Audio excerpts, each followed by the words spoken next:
سي عبد الحق وصل يعني كأس المسيرة الخضراء كنشوفوا هو فرصة يعني الأربع فرق منهم فريق كوكب المراكشي باش يستعدوا للبطولة في أحسن أجواء وباش نشوفوا لاعبين شوبان، يعني أنتم الفكرة كيف جاتكم من النهار الأول باش تقام هذه البطولة؟ بسم الله الرحمن الرحيم.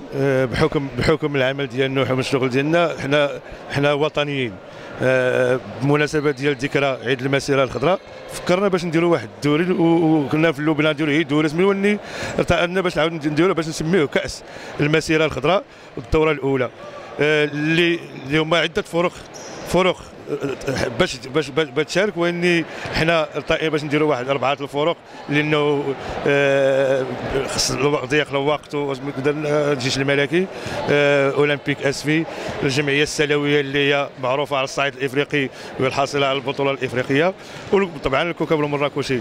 حنا شهر هذا وحنا تنستعدوا وخصنا نشوفوا فين وصلنا، واش حنا مستعدين للبطوله ولا ما مستعدينش لها. هذا هو السبب علاش درنا الدوري هذا.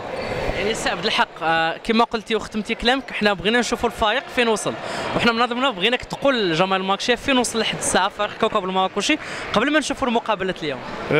بالنسبه لي انا بالنسبه للانتدابات اللي درنا والفريق الحمد لله في واحد الحله جديده. حنا ان شاء الله تنتمنوا باش نديروا واحد العام استثنائي نحققوا واحد المبتغى اللي سنين وحنا تنترجاوه. انتم غادي تشوفوا ان شاء الله المقابله اللي غادي تكون دابا، وانتم غادي تعطوا الراي ديالكم، لان انا ما يمكنش انا نحكم عليه الا ما تحكم الجمهور طبعا هو اللي يمكن يحكم.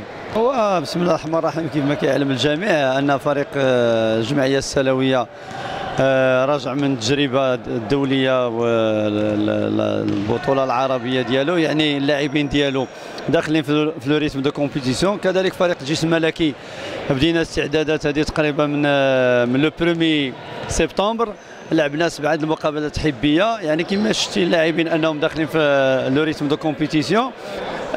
تنشكروا المنظمين ديال فريق الكوكب المراكشي على هذه البادره اللي عطاونا واحد 2 مقابلات، وهذه فرصه لفريق الجيش الملكي. كيف ما شفتوا اننا حضرنا تقريبا ب4 أو 5 لاعبين شبان اللي كيقلبوا على المكانه ديالهم في فريق الكبار، وهذه فرصه كذلك باش ان يعني نعاودوا نرجعوا ذاك لو ريتم دو كومبيتيسيون بالنسبه لهذا ال4 فرق المشتركه في هذا الدوري. الحمد لله الماتش كان شويه قاصح مع الجيش الملكي، sachant que nous on a déjà pas mal de blessés. On a passé 3 semaines au Liban. Ça a été dur parce que le championnat c'était très costaud. Mais alhamdoulilah on a fait jouer les jeunes et les joueurs cadres tabarakallah بحال زكريا بحال ياسين محسيني الشوعه. Ils ont pris le relais tabarakallah, on a réussi à faire l'écart au dernier carton. Parce que l'équipe en face elle est jeune, athlétique. Mais alhamdoulilah on a réussi à faire l'écart, c'était intéressant. Monsieur, est-ce que vous avez arrivé à formuler une équipe qui ne dépend pas d'un seul joueur? Ouais, ne pas dépendre de Zakaria, Al-Msmahi ou Al-Shoua ou Al-Hakim, c'est difficile quand même. Mais après, nous on essaye de former un collectif. C'est-à-dire qu'on essaye que tout le monde, alhamdoulilah, de l'école de basket jusqu'à Salé, jusqu'en senior, on essaie d'avoir un collectif. Donc c'est le plus dur à faire parce qu'on change à chaque fois peut-être 1 ou 2 Américains. Mais alhamdoulilah, je pense qu'on a les meilleurs joueurs marocains et ça permet au moins de garder une stabilité dans l'effectif. En tout cas, les dirigeants, ils se forcent à ça et c'est pas mal, c'est intéressant. Coach, est-ce que l'association de Salé est prête pour la Botola? Inch'Allah, encore une fois, on a quelques blessés. Mais Inch'Allah, alhamdoulilah, ils vont revenir Inch'Allah. Et le comité travaille, alhamdoulilah, sur des étrangers et tout ça. Donc toutes les équipes travaillent. Et Salé, ça fait déjà, nous on travaille depuis le mois de septembre. Donc alhamdoulilah, maintenant il faut juste qu'on arrive à gérer un petit peu les bobos. Mais sinon ça va aller Inch'Allah.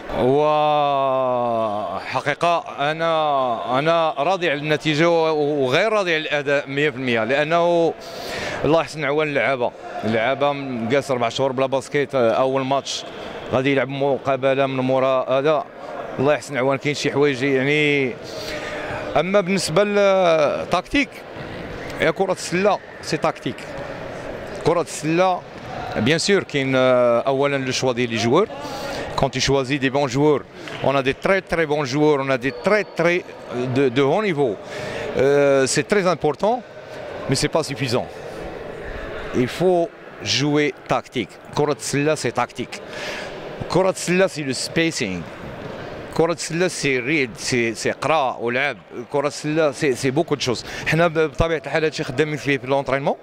الدراري كيتجاوبوا معنا بواحد الطريقة رائعة. صراحة الله هنيئا الفريق الكوكب مراكشي بهذه المجموعة اللي عندهم دابا. حنا صحيح ربحنا يعني مقابلة 62 points, c'est pas suffisant là. Je ne sais pas. 75 points. ولكن on a encaissé 63 points. On a encaissé 24 points premier carton. كاين شي حوايج statistiquement c'est à revoir. مي على العموم صراحة الفريق بدا تيلعب بواحد الطريقة يعني كرة السلة حديثة. يعني ما بقاش جري عليا نجري عليك. الله يحسن العوان اللعابة راه شوف كيف ما بغى يكون الحال راه خصنا نديرو بحال هكذا بعض المرات ها. Yeah, so first off, I mean, first half we started off a little slow, especially defensively.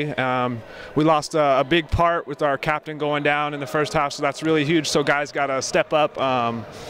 But most importantly, what I try to bring to the game is just playing hard. You know, God blessed me with some pretty good talents, able to jump and run, and I'm very thankful for that. And I appreciate this opportunity, this beautiful place that they've given me, and I'm very excited to play this season. Talking about this beautiful place, how did you find Marrakesh? You know what? Honestly, my agent did. My little story was I went to Saleh to try out for them, and you know, obviously it didn't work out. But everything happens for a reason. I'm happy I'm here, and I appreciate them taking me in. So I'm very excited for this season coming up. What would we see in the next games, in the bottle and this championship? Would you show us the skills of an American player? Oh yes, I'm going to try to play my hardest. You know, it's kind of hard to sometimes predict what's going to happen because you never know. Otherwise, if I could control it, I would try to get a win every time. But we're just going to go out and try to play hard and you know put a good show on for the fans. شكرا لمراكش الرياضية والطاقم المرافق لها. جوابا على السؤال ديالك بالنسبه لهاد 4 الفروق تنظن انايا هادو علاش لانه باقي الفروق ما بداوش التدريب ديالهم وباقي ما بداوش التجمعات ديالهم. هادو الفروق اللي حنايا لمسنا فيهم بانه تقريبا في الاستاذ ديال النهائي ديال الاستعدادات ديالهم. وتنظن الى قلت الجمعيه السنويه راه تنقول بانه بطلة افريقيا وتنقول بطلة المغرب وتنقول دي دونتور دي تيتر ديال لا كوب دي ترون بزاف ديال الى قلت الجيش الملكي بانه تنقول مدرسه ديال التكوين ومدرسه ديال اللي دازوا منها اجود لاعبين في الفريق الوطني والفريق الاولمبيك اسفي اللي معنا في الجهه لان ما بغيناش الجهه ديالنا تكون غائبه. خصنا على الاقل الجهه ديالنا تمثلات في 2 ديال الفروق. الفريق ديالنا الكوكب الرياضي المراكشي هو اولمبيك اسفي وشفنا 2 ديال الفروق اللي هما من غادي نقول اليوم اللي دازت القرعه غادي نقول 2 الفروق من شطر الشمال لانه 2 الفروق الجيش الملكي والجمعيه السنويه من شطر الشمال واولمبيك اسفي والكوكب المراكشي من شطر الجنوب. اليوم عاد هذه المقوله هذه ولات صحيحه. اذا هذا هو الشرط الوحيد تقريبا اللي جعلنا نختاروا هذه الفروق هذو. وان شاء الله في الدوره الثانيه ان شاء الله ديال كاس المسيره ان شاء الله غادي نعاودوا نشوفوا فروق اخرى اللي غادي تكون بلات البلاء الحسن في البطوله ديال 2018 2019 ان شاء الله. وعلاش لا كيف قلتي ما نديروش بطوله ما تبقاش مقتصره على نصف نهائي نديروا بطوله مثلا بين جمعه وسبت واحد في 3 ايام. هنا مثلا بطوله تتكون من 3 ديال الفروق او من 6 ديال الفروق. 3 الفروق مثلا يلعبوا دوري مصغر و3 فروق دوري مصغر عاد نديروا نوصلوا لهذاك الوسط ديال نصف النهائي. كنتمنوا لكم سي الحاج بما انه كاين هذا الطموح انه البطوله تكبر ان شاء الله السنوات القادمه كنتمنوا لكم التوفيق في تنظيم هذه السنه وان شاء الله السنه القادمه لها كلامها كما كنقول. شكرا لكم.